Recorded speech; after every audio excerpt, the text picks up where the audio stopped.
In the most holy place stood the ark, a chest of precious wood overlaid with gold, the depository of the 2 tables of stone upon which God had inscribed the law of 10 commandments.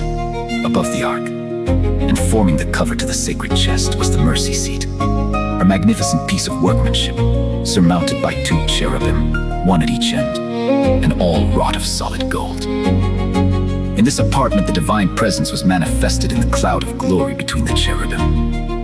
After the settlement of the Hebrews in Canaan, the tabernacle was replaced by the Temple of Solomon, which, though a permanent structure and upon a larger scale, observed the same proportions and was similarly furnished. In this form, the sanctuary existed, except while it lay in ruins in Daniel's time, until its destruction by the Romans in AD 70. This is the only sanctuary that ever existed on the earth, of which the Bible gives any information. This was declared by Paul to be the sanctuary of the first covenant, but has the new covenant no sanctuary? Turning again to the book of Hebrews, the seekers for truth found that the existence of a second, or new covenant sanctuary, was implied in the words of Paul already quoted. Then verily the first covenant had also ordinances of divine service, and a worldly sanctuary. And the use of the word also intimates that Paul has before made mention of this sanctuary. Turning back to the beginning of the previous chapter they read, "Now of the things which we have spoken, this is the sum. We have such an high priest who is set on the right hand of the throne of the majesty in the heavens, a minister of the sanctuary, and of the true tabernacle, which the Lord pitched, and not man."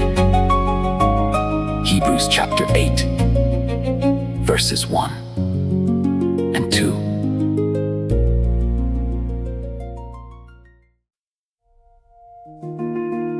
Here is revealed the sanctuary of the new covenant. The sanctuary of the first covenant was pitched by man, built by Moses. This is pitched by the Lord, not by man. In that sanctuary, the earthly priests perform their service. In this, Christ, our great high priest, ministers at God's right hand. One sanctuary was on earth, the other is in heaven. Further, the tabernacle built by Moses was made after a pattern. The Lord directed him, "According to all that I show thee, after the pattern of the tabernacle and the pattern of all the instruments thereof, even so shall you make it." And again the charge was given, "Look that thou make them after their pattern which was showed thee in the mount." Exodus chapter 25, verses 9 and 40.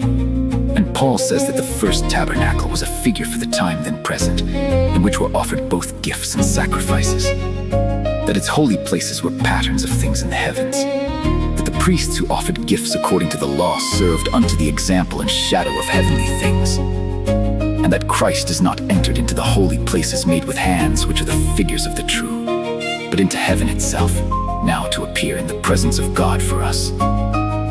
Hebrews chapter 9, verses 9, 23, chapter 8, verse 5, chapter 9, verse 24.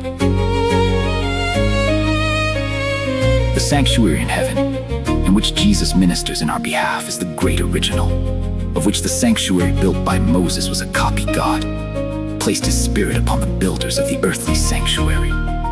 The artistic skill displayed in its construction was a manifestation of divine wisdom.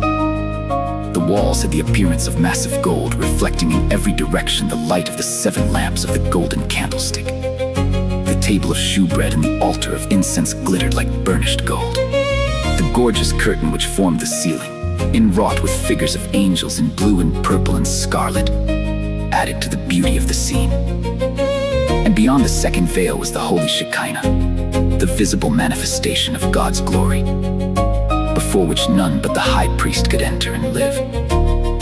The matchless splendor of the earthly tabernacle reflected to human vision the glories of that heavenly temple where Christ our forerunner ministers for us before the throne of God, the abiding place of the King of Kings, where thousands minister unto him, and 10,000 times 10,000 stand before him.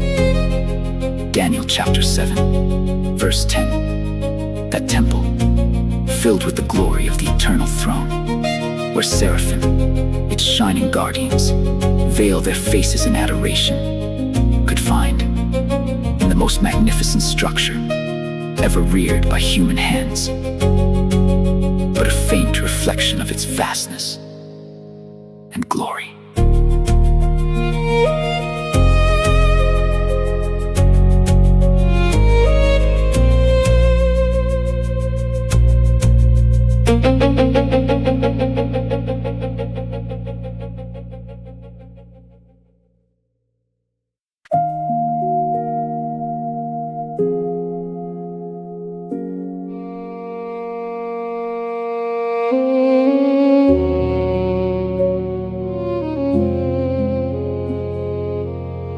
Yet important truths concerning the heavenly sanctuary and the great work there carried forward for man's redemption were taught by the earthly sanctuary and its services.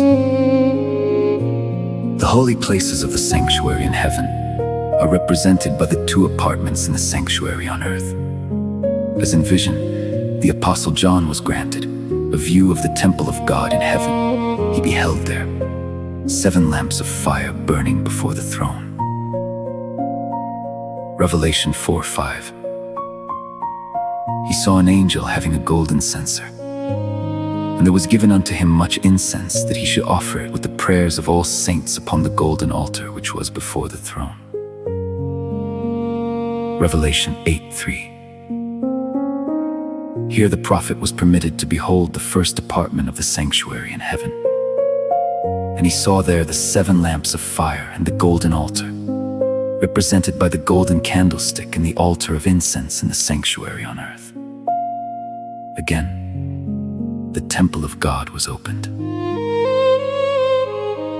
And he looked within the inner veil upon the Holy of Holies. Here he beheld the Ark of his Testament, represented by the sacred chest constructed by Moses to contain the law of God.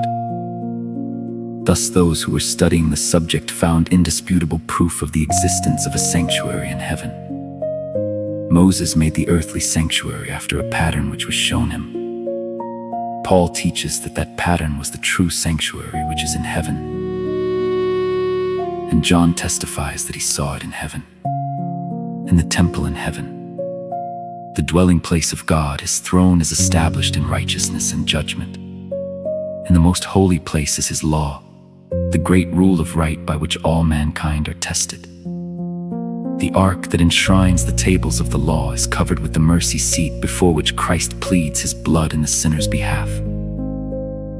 Thus is represented the union of justice and mercy in the plan of human redemption. This union infinite wisdom alone could devise and infinite power accomplish. It is a union that fills all heaven with wonder and adoration. The cherubim of the earthly sanctuary, looking reverently down upon the mercy seat, represent the interest with which the heavenly host contemplate the work of redemption. This is the mystery of mercy into which angels desire to look. That God can be just while he justifies the repenting sinner and renews his intercourse with the fallen race. That Christ could stoop to raise unnumbered multitudes from the abyss of ruin and clothe them with the spotless garments of his own righteousness, to unite with angels who have never fallen, and to dwell forever in the presence of God. The work of Christ as man's intercessor is presented in that beautiful prophecy of Zechariah concerning him, whose name is the branch. Says the prophet, "He shall build the temple of the Lord, and he shall bear the glory, and shall sit and rule upon his throne, and he shall be a priest upon his throne. And the counsel of peace shall be between them both." Zechariah 6:12-13. He shall build the temple of the Lord. By his sacrifice and mediation, Christ is both the foundation and the builder of the church of God. The Apostle Paul points to him as the chief cornerstone, in whom all the building fitly framed together groweth into an holy temple in the Lord, in whom ye also, he says, are builded together for an habitation of God through the Spirit. Ephesians 2:20-22. He shall bear the glory. To Christ belongs the glory of redemption for the fallen race.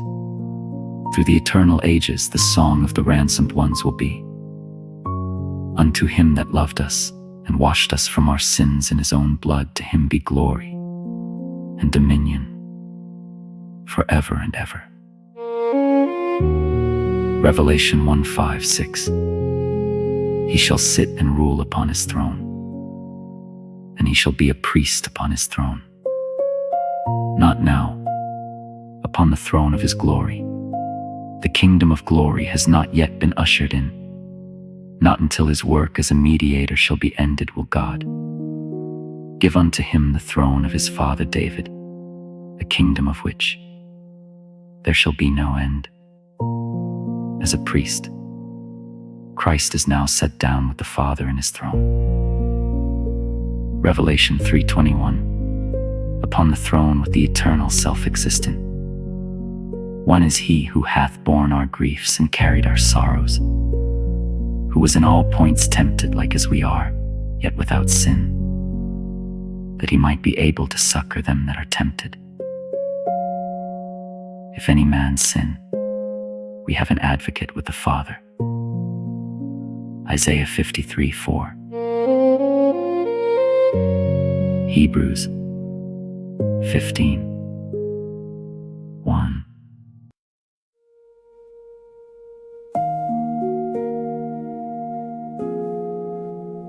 His intercession is that of a pierced and broken body, of a spotless life. The wounded hands, the pierced side, the marred feet plead for fallen man, whose redemption was purchased at such infinite cost. And the counsel of peace shall be between them both. The love of the Father, no less than of the Son, is the fountain of salvation for the lost race. Said Jesus to his disciples before he went away, I say not unto you that I will pray the Father for you, for the Father himself loveth you. John 16:26-27. God was in Christ, reconciling the world unto himself. Corinthians 5:19. And in the ministration in the sanctuary above, the counsel of peace shall be between them both. God so loved the world that he gave his only begotten Son, that whosoever believeth in him should not perish, but have everlasting life. John 3:16.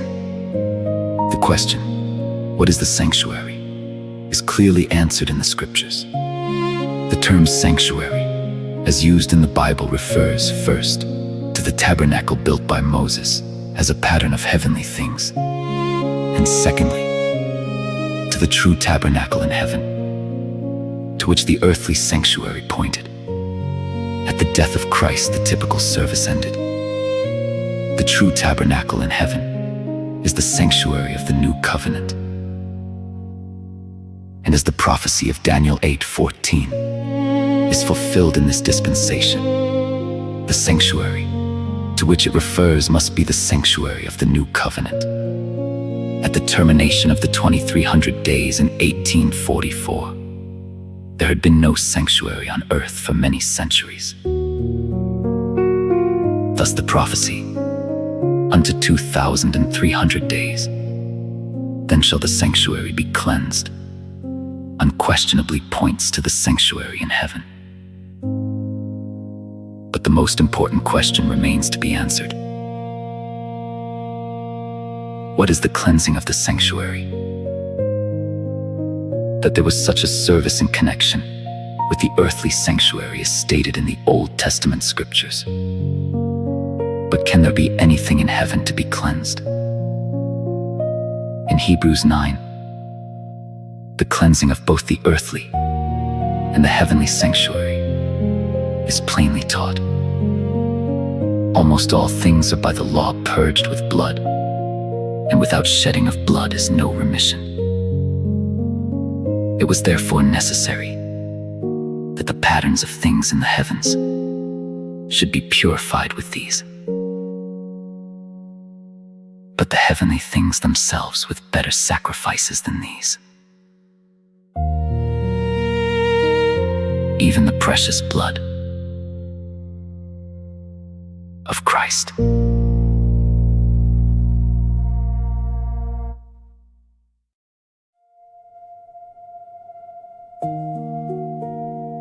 The cleansing, both in the typical and in the real service, must be accomplished with blood. In the former, with the blood of animals, in the latter, with the blood of Christ, Paul states.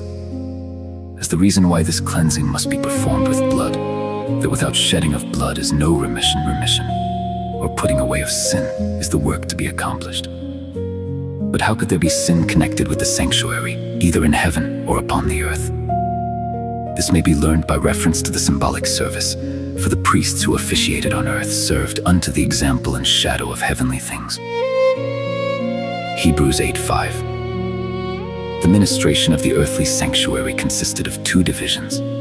The priests ministered daily in the holy place, while once a year the high priest performed a special work of atonement in the most holy, for the cleansing of the sanctuary day. By day the repentant sinner brought his offering to the door of the tabernacle and, placing his hand upon the victim's head, confessed his sins, thus in figure transferring them from himself to the innocent sacrifice. The animal was then slain. Without shedding of blood, says the apostle, there is no remission of sin. The life of the flesh is in the blood. Leviticus 17:11. The broken law of God demanded the life of the transgressor. The blood, representing the forfeited life of the sinner, whose guilt the victim bore, was carried by the priest into the holy place and sprinkled before the veil, behind which was the ark containing the law that the sinner had transgressed. By this ceremony the sin was, through the blood, transferred in figure to the sanctuary. In some cases the blood was not taken into the holy place, but the flesh was then to be eaten by the priest as Moses directed the sons of Aaron, saying, God hath given it you to bear the iniquity of the congregation. Leviticus 10:17. Both ceremonies alike symbolize the transfer of the sin from the penitent to the sanctuary. Such was the work that went on, day by day, throughout the year. The sins of Israel were thus transferred to the sanctuary, and a special work became necessary for their removal. God commanded that an atonement be made for each of the sacred apartments. He shall make an atonement for the holy place, because of the uncleanness of the children of Israel, and because of their transgressions and all their sins. And so shall he do for the tabernacle of the congregation, that remaineth among them, in the midst of their uncleanness. An atonement was also to be made for the altar, to cleanse it, and hallow it from the uncleanness of the children of Israel.